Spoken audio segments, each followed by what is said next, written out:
जय श्री कृष्णा। आप सभी को पौष माह के कृष्ण पक्ष की सफला एकादशी की ढेरों शुभकामनाएं।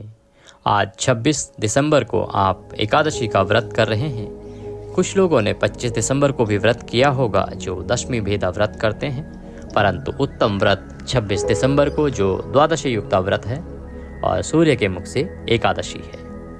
दोनों ही दिन कथा एक ही सुनी जाती है क्योंकि सफला एकादशी की एक ही कथा है जो भगवान श्री कृष्ण द्वारा महाराज युधिष्ठिर को सुनाई गई है। तो आज हम सुनेंगे एकादशी की कथा। आप सभी को सफला एकादशी की ढेरों शुभकामनाएं।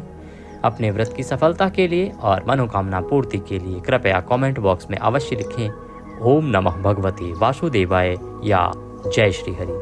कथा सुनते समय अवश्य ही आपको जयकारा लगाना चाहिए। आइए अब हम कथा आरंभ करेंगे। आप देख रहे हैं देवभूमि ज्योतिष संस्थान का YouTube चैनल देवभूमि धार्मिक। आइए अब हम आरंभ करते हैं पौष मास के कृष्ण पक्ष की सफला एकादशी की व्रत कथा, जिसे व्रत महात्म्य भी कहा जाता है, 11 का महात्म्य। महाराज युधिष्ठिर ने प्रश्न किया, हे जनार्दन, पौष कृष्णा एकादशी का क्या नाम है? उस दिन किस देवता की पूजा की जाती है? भगवान श्री कृष्ण कहने लगे, हे धर्मराज, तुम्हारे स्नेह के कारण तुम्हें बताता हूँ कि एकादशी व्रत के अतिरिक्त मैं अधिक से अधिक दक्षिणा पाने वाले यज्ञ से भी प्रसन्न नहीं होता। अर्थात जो सबसे महंगा यज्ञ है ना, उससे भी भगवान श्री विष्णु प्रसन्न नहीं होते। वो केवल एकादशी के व्रत और पूजन से प्रसन्न होते हैं। अतः इसे अत्यंत भक्ति और श्रद्धा से युक्त होकर करना चाहिए।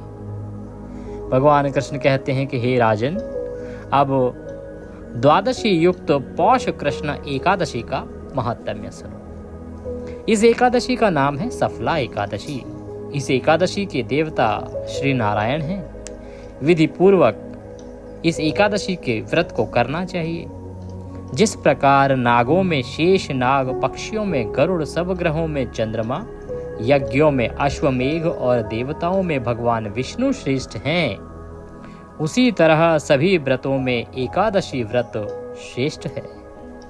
जो मनुष्य सदैव एकादशी का व्रत करते हैं वे मुझको परम प्रिय हैं। अब मैं एकादशी व्रत की विधि कहता हूँ, आप ध्यान पूर्वक सुनो युधिष्ठिर। मेरी पूजा के हेतु ऋतु के अनुकूल फल लें। नारियल, नींबू, नैवेद्य आदि 16 चीजों से मेरी पूजा करें। दिन में किसी भी प्रकार के व्यभिचार से बचें। ब्रह्मचर्य का पालन करें। रात्रि को जागरण करें। मेरे नाम का कीर्तन करें। कीर्तन की बड़ी महिमा है। हे युधिष्ठिर, इस एकादशी के व्रत के समान यज्ञ, तीर्थ, दान, तप तथा और कोई दूसरा व्रत नहीं है। 5000 वर्ष तक तप करने से जो फल मिलता है उससे भी अधिक फल एकादशी का व्रत करने से मिलता है। हे राजन, अब आप इस एकादशी की कथा को ध्यान से सुनो, मैं सुनाता हूँ। चंपावती नगरी में एक महिष्मान नाम का राजा राज्य करता था। उसके 4 पुत्र थे। उन सब में लुम्पक नाम वाला बड़ा राजपुत्र महापापी था। वह बहुत अत्याचारी था।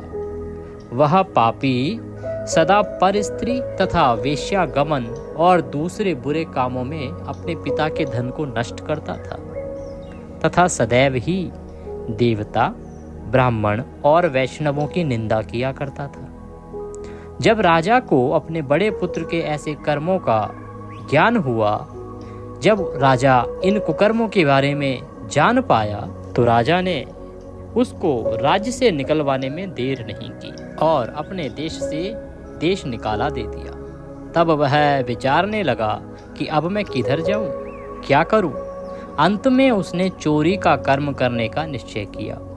वह दिन को वन में रहता और रात्रि को अपने पिता की नगरी में चोरी करता तथा प्रजा को तंग करने और उन्हें मारने का कुकर्म भी करता। कुछ समय पश्चात सारी नगरी भयभीत हो गई। वह वन में रहकर पशु आदि मारकर खा जाता। जनता के लोग और राज्य कर्मचारी उसको इन कुकर्मों के कारण पकड़कर भी राजा के भय से छोड़ देते। उसी वन में एक अत्यंत प्राचीन विशाल पीपल का वृक्ष था। उसी वृक्ष के नीचे वह महापापी लुम्पक रहा करता था। इस वन को लोग देवताओं का क्रीड़ा स्थल मानते थे। कुछ समय पश्चात पौष कृष्ण पक्ष की दशमी के दिन वह वस्त्रहीन होने से शीत के कारण सारी रात्रि सो नहीं सका और उसके हाथ पैर अकड़ गए। वह रात्रि उसने बड़ी कठिनाई से व्यतीत की और सूर्योदय होने से पूर्व ही वह मूर्छित हो गया। दूसरे दिन एकादशी को मध्याह्न के समय सूर्य की गर्मी से उसकी मूर्छा दूर हुई तो होश में आकर गिरता पड़ता वन में भोजन की खोज में लग गया, परंतु व्यथा के कारण जीवों को मारने में असमर्थ था। उसमें इतनी शक्ति नहीं थी कि वह जीवों को पकड़ पाता और उन्हें मार पाता। इस कारण वृक्षों से गिरे हुए फलों को बीन कर वृक्ष के नीचे बैठकर लाकर रख दिया। उस समय तक सूर्य भगवान अस्त हो गए थे, अतः उसने उन फलों को पीपल के वृक्ष के नीचे लाकर रख दिया और रोकर कहने लगा कि भगवान, यह सब फल आपके ही अर्पण हैं, आप ही इनसे तृप्त होइए। उस रात्रि को दुख के मारे उसे नींद भी नहीं आई। इस उपवास तथा जागरण से भगवान अत्यंत प्रसन्न हुए और उसके सब पाप नष्ट हो गए। दूसरे दिन जैसे ही प्रातः काल हुआ, सूर्य उदय हुआ तो प्रातः काल के समय एक अति सुंदर घोड़ा अनेक सुंदर वस्तुओं से सजा हुआ उसके सामने आकर खड़ा हो गया और इसी समय आकाशवाणी हुई, हे राजपुत्र, श्री नारायण की कृपा से तेरे सब पाप नष्ट हो गए हैं। अब तू अपने पिता के पास जाकर राज्य प्राप्त कर। ऐसी आकाशवाणी सुनकर वह बड़ा प्रसन्न हुआ और दिव्य वस्त्र धारण करके भगवान आपकी जय हो ऐसा कहकर अपने पिता के पास गया। उसके पिता ने बड़ी प्रसन्नता से उसे समस्त राज्य का भार सौंप दिया और वह स्वयं वन को चले गए। अब लुम्पक शास्त्र अनुसार राज्य करने लगा। उसके स्त्री पुत्र आदि सारा कुटुंब ही नारायण का परम भक्त हो गया तथा वृद्ध होने पर वह भी अपने पुत्र को राज्य का कार्य सौंपकर स्वयं तपस्या करने के लिए वन को चला गया और अंत समय में वैकुंठ को प्राप्त हुआ। अतः जो मनुष्य भक्ति पूर्वक सफला एकादशी का व्रत करते हैं उनको अंत में मुक्ति मिलती है। जो मनुष्य इस सफला एकादशी का व्रत नहीं करते वे पूंछ और सींगों से रहित पशु के समान है। इस सफला एकादशी के महात्म्य के पढ़ने अथवा श्रवण करने से मनुष्य को अश्वमेघ यज्ञ का फल प्राप्त होता है। इति पौष मासे कृष्ण पक्षे सफला एकादशायां महात्म्य संपूर्ण। बोलिए श्री विष्णु भगवान की जय, बोलिए एकादशी मात की जय। इसी के साथ एकादशी की ये कथा यहाँ पर समाप्त होती है। आपसे अनुरोध है कि अपना जयकारा कमेंट बॉक्स में जय श्री हरि या बोले विष्णु भगवान की जय लिखकर अवश्य लगाएं। भगवान विष्णु आपके व्रत को सफल करेंगे और अवश्य ही आपके व्रत का फल आपको प्राप्त होगा। आइए अब बात करते हैं पारण की। आपने एकादशी की कथा कर ली, पहले पूजन किया फिर कथा करी। कथा करने के बाद आपको आरती करनी है। आरती करके और आज के दिन फल का भोग लगेगा। पारण होगा 27 तारीख को, कल। पारण कल होगा सूर्योदय के बाद। समय क्या रहेगा अभी आपको बताते हैं। उससे पहले आइए जान लेते हैं कि आपको पूजा विधि क्या करनी है, कब आपको पूजा करनी है पारण के लिए और क्या रहेगी विधि। तो पारण वाले दिन 27 दिसंबर को आपको सूर्योदय से पहले उठना है। उठने के बाद स्नान आदि करके भगवान भास्कर को जल दीजिए और आपका जो एकादशी की जहां आपने पूजा की थी उस स्थान पर आसन लगा के बैठ जाइए। पुनः सामग्री वही प्रयोग में आएगी जो आपने एकादशी प्रयोग में व्रत की पूजा में ली है। इसमें जो लोटे में आपने जल भरा होगा ना, उस जल को आपने बदल दिया होगा। नहीं बदला है तो उस जल को शुद्ध जल पुनः भर लीजिए। वो जो कल की पूजा का बचा हुआ जल है वो आप पौधे में डाल दीजिएगा। इसको आप तुलसी जी के पौधे में भी डाल सकते हैं क्योंकि ये भगवान श्री हरि की पूजा में प्रयोग किया गया जल है। शुद्ध जल भर लीजिए लोटे को अच्छे से मांझ के और उसमें थोड़ा सा गंगा जल मिला लीजिए। अब हम पुनः पूजा करेंगे। सबसे पहले अपने हाथ धोइए। हाथ धोने के बाद आप भगवान को पद्य अर्घ आचमनी अर्पित कीजिए, अर्थात 3 बार जल के छींटे दीजिए। भगवान को तिलक लगाइए प्रेम से, ओम नमः भगवते वासुदेवाय मंत्र बोलते हुए तिलक लगा के फूलों की माला पहनाइए। पुष्प अर्पित कीजिए, धूप दिखाइए और दीप दिखाइए, घी का दिया जलाइए और दीप दिखाइए। इसके बाद भगवान को आप नैवेद्य अर्पित करेंगे। नैवेद्य के रूप में आज आपको या तो आपके पास कोई फल है तो फल चढ़ा दीजिए। सफला एकादशी में फल चढ़ाना हो तो केले का विशेष महत्व है, अन्यथा आप बेसन से बनी हुई किसी मिठाई का भोग लगाएं, बहुत ही उत्तम रहता है। वह भगवान को नैवेद्य के रूप में अर्पित करें। उसके बाद जलाचमनी करा दीजिए। अब आपको पारण में बनी हुई सामग्री का भोग लगाना चाहिए। पारण में जो है विशेष रूप से पीले चावल बनाए जाते हैं, परंतु सफला एकादशी पर आप सबसे उत्तम रहता है कि जो चने से बनी हुई कोई मिठाई हो या बेसन से बनी हुई कोई मिठाई हो उसका भोग लगाएं।